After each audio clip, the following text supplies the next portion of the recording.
Hello, Shirley Adams back with program number 3 of the series. I call it Vested Interests.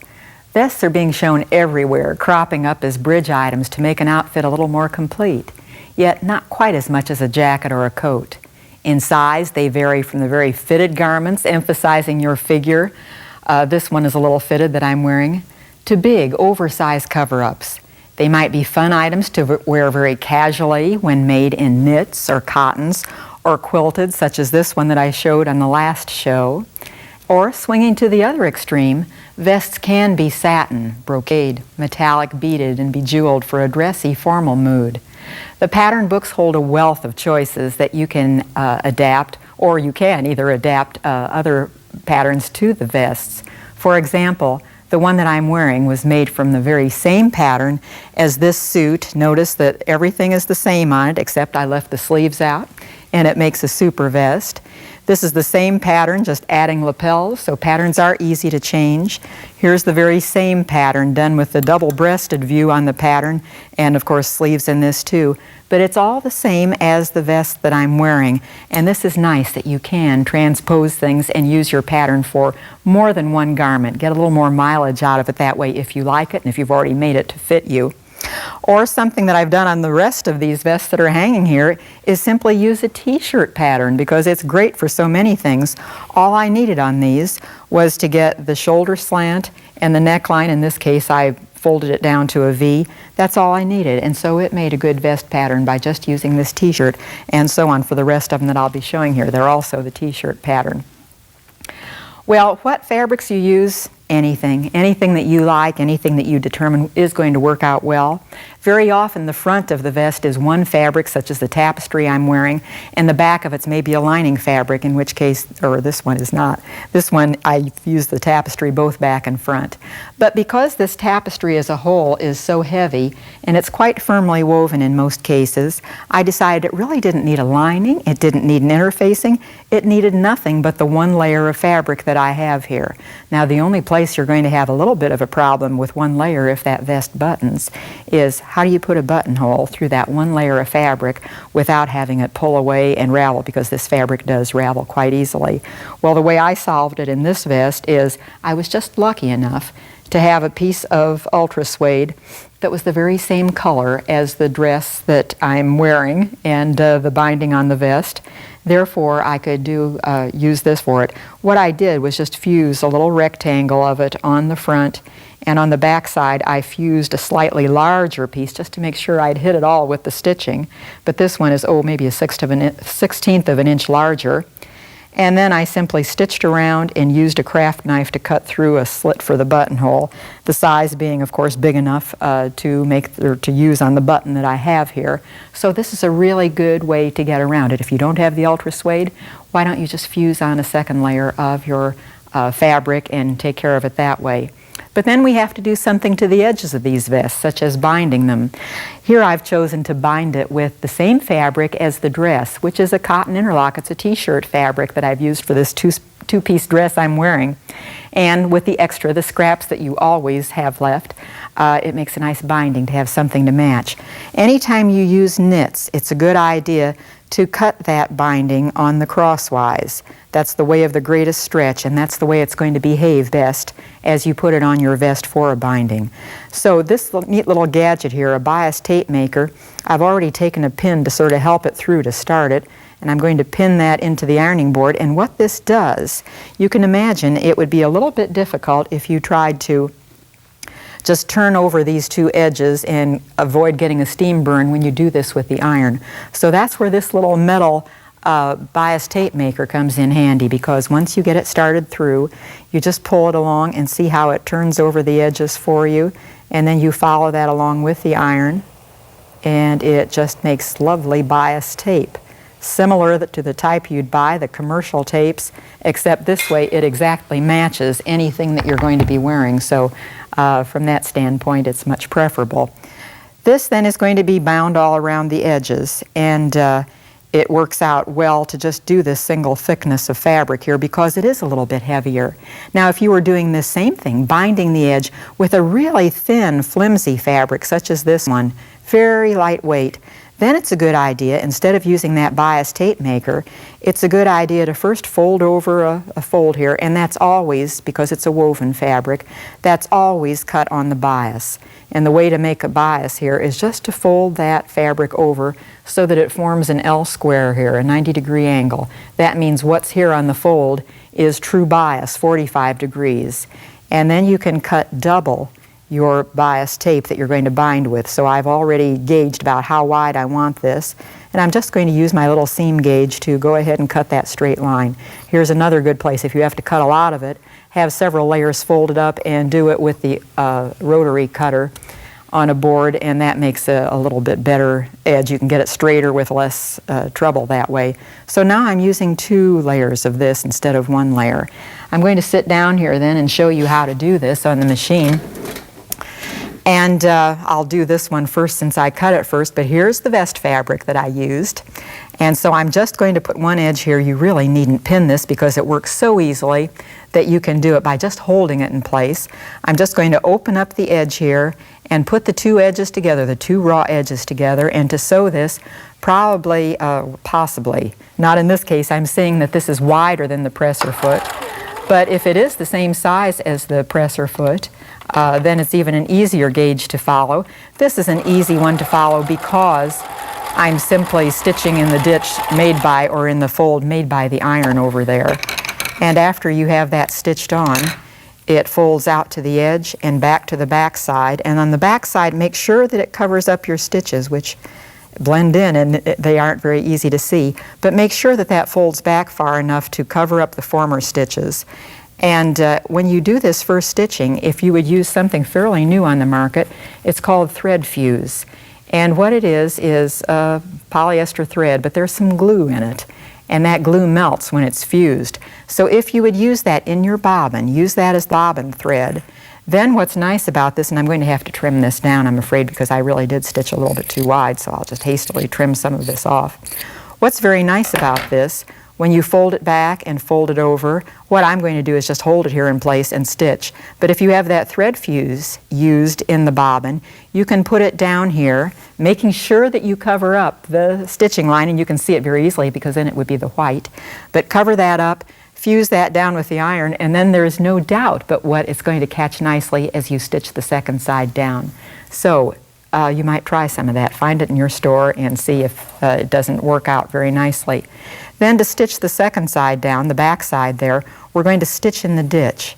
And this is just a matter, and one of your other feet might work better. Try different feet and see what happens. But this is just a matter of stitching right next to the bias there. It's stitching right in that ditch formed by where the bias meets the fabric. And if you just stitch right there, and I better look at it so that I stitch it straight, I'll just do a little bit. But if you stitch right in that ditch, even though I've used a different color thread, this is purple instead of the burgundy of the fabric, you can't see it at all. It just blends in when you stitch in the ditch. And of course on the other side then, it catches very nicely, and everything's done very easily. No hand stitches necessary if you do it on machine. So this is one way to do it. If you had done this, or if I had done it, using this double layer, the flimsy tape or the flimsy bias, instead of the heavier one, it would actually be the same way as far as the technique. It's just a matter of stitching the one side straighter than I sometimes do it when I'm not looking at it all that carefully. Fold it also to the back and everything's finished. You have this fold to use as the back side, and then you'd stitch in the ditch, and that one looks very nice. So depending on whether it's heavy or whether it's thin fabric, do the double or the single layer of it. And that's how this is bound. That's how a lot of vests are bound. We might also bind a vest with some bias tape. Not some bias tape, I just did that. With some ultra suede that I have here. And a couple of ways of doing that. You might want to press that piece of suede first, and not quite in half. Notice that I've pressed this with the underside a little bit longer. And the reason for this is when you sew it on by machine, you're going to sandwich the vest fabric in between the 2 layers of suede. And you're going to stitch right along the edge here. And in order to do that stitching and make very sure that you catch the back side also, that's why you want the back side to be a little bit longer so that it doesn't cause you a problem. So you might want to press that almost in half. first, and if you do, make sure you use a press cloth over it. Anytime you press any of the suedes, use a press cloth over them, get it folded, press it, and then go ahead and do it. Or if you find that difficult to do, because there's always more than one way to do it the easiest way for you. Try it on scraps and see how you can do it best. But here's another way that I sometimes do it, and that's with no pressing whatsoever. I simply fold my suede, not quite in half, but the underside longer, and stitch right along the edge of that fold first, and then after that stitch there on the edge, then it's a simple matter to sandwich the fabric in between those two layers, and with it in between, then we can stitch it on machine. So this is a real easy kind of one-step way to just stitch right along this edge on machine and have it all bound. I have a vest here done with that, and that's the one that's showing here in front. I took one of the colors of the stripe here and just put the same color ultra suede to bind all the edges. As I was doing that, I also, by the way, covered up the shoulder seams, because this is a good idea to do if the stripes can't match. Mine just happened to, luckily, but if they don't, do a little camouflage there by putting that piece of fabric on top to cover it up. With this fabric that I'm using, or this vest that I'm wearing, I have some left over, of course. What I'm going to do with the leftover is make a belt, because it's just going to be a real quick, easy project to make. And so here is how you can very quickly make this belt. This is also a vest and some blouse fabric that I have here, and the two are combined together to make this belt.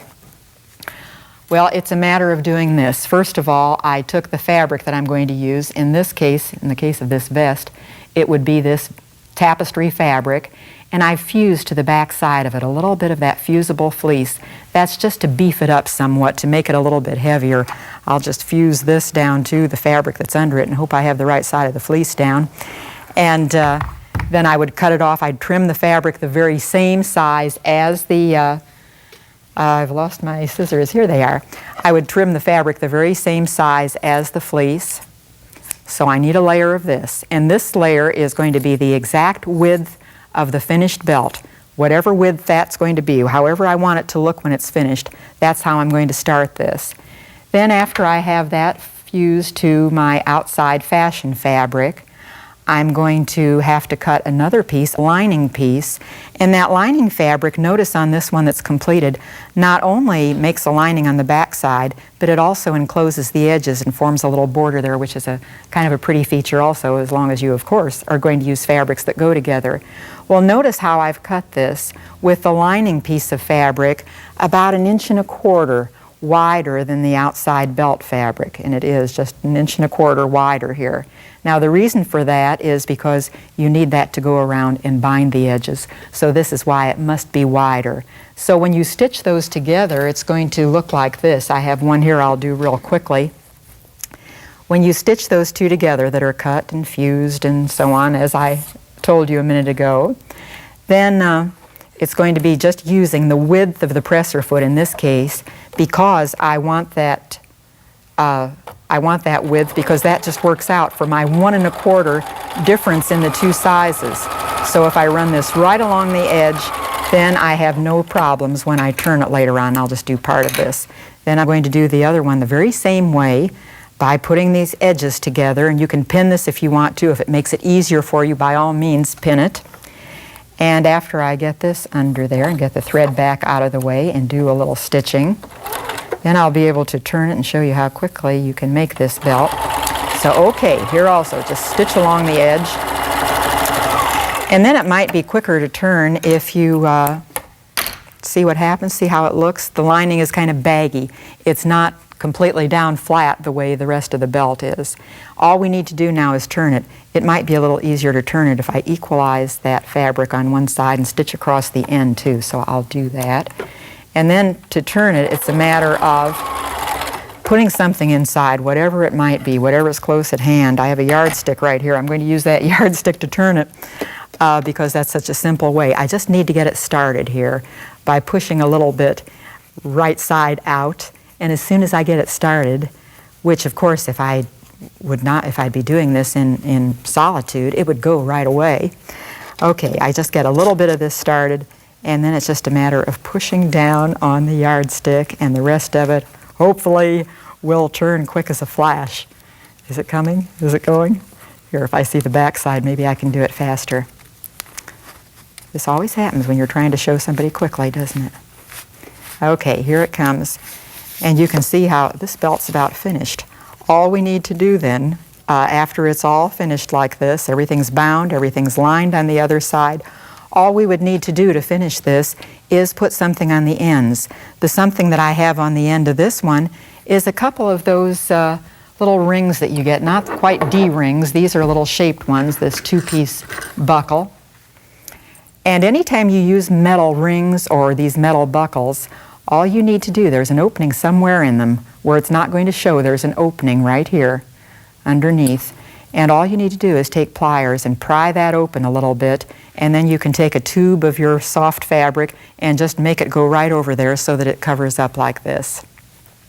So here's one way. The other way you can do is simply to take a two-piece buckle like this one and put each end of that belt around that two-piece buckle and do that very quickly if you don't want to cover something. So that also makes a nice ending. But anyway, it's a quick belt to make. You can probably make it faster than I told you about it, so not much problem there.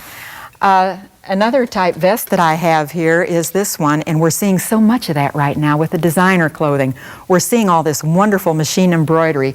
And of course, when you do any of that machine embroidery, it is a good idea to use that gorgeous silky thread. Silky sulky is what I've got here. And it comes in just, a wealth of colors. They are marvelous, hundreds of colors, I think. They are marvelous. I already have a purple that I think is the same color as this. Contrast you can see in the vest that I have here, but I'll bring the vest over closer. And I've used several. I've used some the same color as the vest, and I've used a little bit of contrast also, so I'll just sort of prop it here while I do some of this. Now this is fun. This is where you can use the decorative stitches, the wonderful things that your machine will do. I'm going to push this pictogram and I'm going to select something, and I'll push this a little bit more again for stitching, and then let's see what happens if we just sit back and let it stitch itself. What I love about this is I think it looks really rich when the thread is the very same color as the fabric. And you'll see this on a lot of designer clothing this year and into the next couple of years, because they just recently started doing so much of this, so you know it's going to last a couple more years.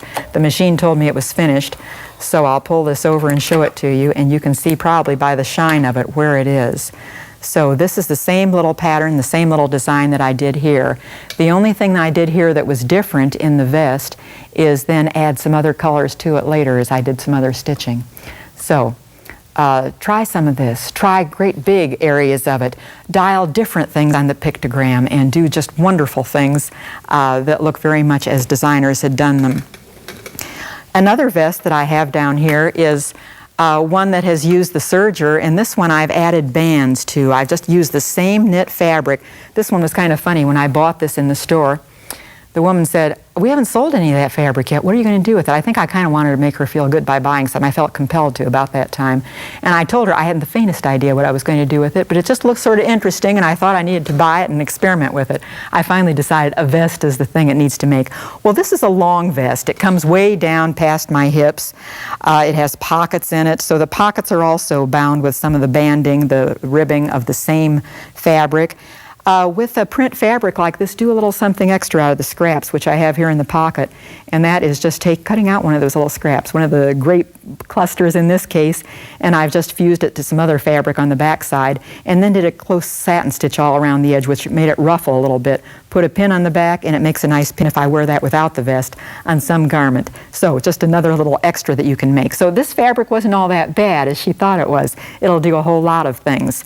Well, with the banding, you've all made t-shirts probably, and we're going to do it in another show if you haven't, but anyway, with the banding, you just stretch it out as you apply it, and do it about 3 parts in this case, because I use the very same fabric here for the banding, for the ribbing. I used the same fabric there as I had used for the vest itself. I did it with a 3 to 4 ratio. I did it, for instance, 3 inches of the ribbing I would stretch out to cover 4 inches of the vest, so a 3 to 4 ratio.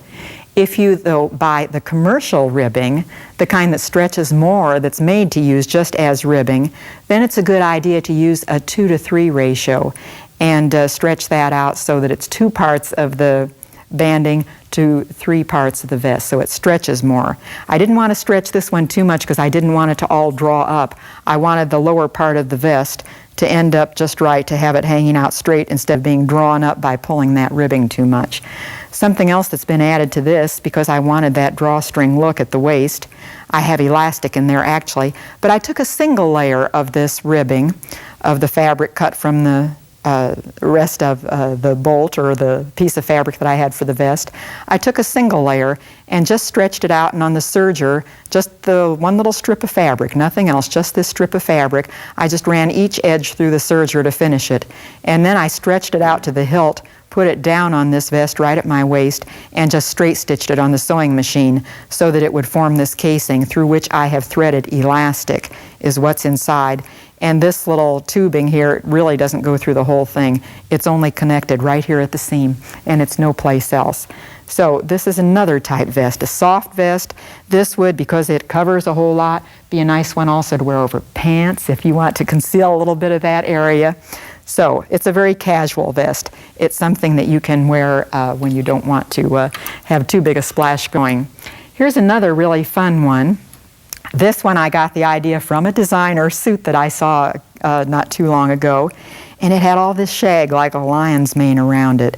Well, I don't know how they did theirs on the commercial one, the ready-to-wear one, but as soon as I saw that, I knew how I was going to do it on mine, and that is by using something called a weaver's reed. That's this, and around that weaver's reed we are going to wind a lot of yarn. And it doesn't matter whether it's commercial yarn, as this is from a package, or what I have used on this vest is I've raveled that fabric out to the yarns. I just sort of frayed it all apart, and I have the gray and the purple and the blue yarns that were actually in that fabric, but also you can wrap it like this, and with this commercial yarn. So whatever yarn you use, just wrap it quickly. You don't even have to be too neat about this because it'll never show when you're finished. So I'm wrapping it therefore without looking at it. And after I get this pretty well wrapped, but I don't want to cover it completely, I want to leave a little bit of space there so that I can see where that little ridge is, where that opening is. And to make it even easier, your machine might have something called a rug foot. And what this rug foot has in it is a little indentation on the back side. It goes down into that groove and it sort of guides it along, and it makes sure that when you stitch that it will stay in the groove and not go over here and hit the metal, which would of course make you break a needle. So I'm going to put this foot on and see what happens as I stitch this. I'll just turn the machine on and off again to get it back to straight stitch, and I'm going to then put this down on a piece of fabric and stitch right through it. Okay, here's some fabric. I'll stitch through that. And then what's nice about this weaver's reed, what special quality is it that it has, is, okay, I'm just stitching through that groove where there is no metal. What special quality this has is the fact that it has a little trap door in the end, and you can use that to just pull it right out. And then with the shag that's left here is where I clipped it back and forth with a little pair of scissors and made this lion's mane around the neck. So another very easy thing to do, and see what wonderful things you can do with that. Another vest that I have up here is one that I bought, the fabric I bought, thinking that this exactly matched something that I wanted to use. I found after I got it home, you can't remember colors. You must take samples and match them. I did that. I had the sample with me, but lights being what they are in stores, it was a little, it didn't quite tell me the true story. So when I got it home, this was too green. I wanted to blue it down slightly. So here's how I'm bluing it down. I have put yarn, some blue yarn, through a tapestry needle, and this tapestry needle is one with a blunt point, and it has a big eye, so yarn goes through it easily. And what I'm doing here, without drawing any design at all, I'm simply doing leaves. Everybody can do this. You don't need to be an artist. It's very easy. You can see I have leaves stitched all along here. That's just a matter of coming over here and taking a stitch, just catching a little bit, coming back the other way and catching a little bit over there. So it's just going back and forth and making this leaf very easily. I'll eventually have this blued down enough that it'll do just the job that I want, and it'll make the vest look blue and make it match what I'm using. Now, the way I finished this vest was simply to turn under all those raw edges and zigzag them down in place so that nothing would show, so that everything would be finished. So another easy way to finish this vest. Well, a few ideas anyway I've given you, what you can do with the vests of this year. But with a yard of fabric, more or less, maybe sometimes more, you can have just a vest that just suits you, one that you like very much. Well, this is one I'm going to show you, another vest, but I'm going to show you this next week. And what it looks like is a giant jigsaw puzzle. It was a fun one to do. I'm going to show you all sorts of different things that go along with this. And the title of next week's show is going to be then Jigsaw. Notice with this that the way you put these pieces together, then you cover all the raw edges, you can see at a glance that yes, this is something I can do. Small scrap first, then the big garment, and you too can do it. So join me next time to see how you can do it.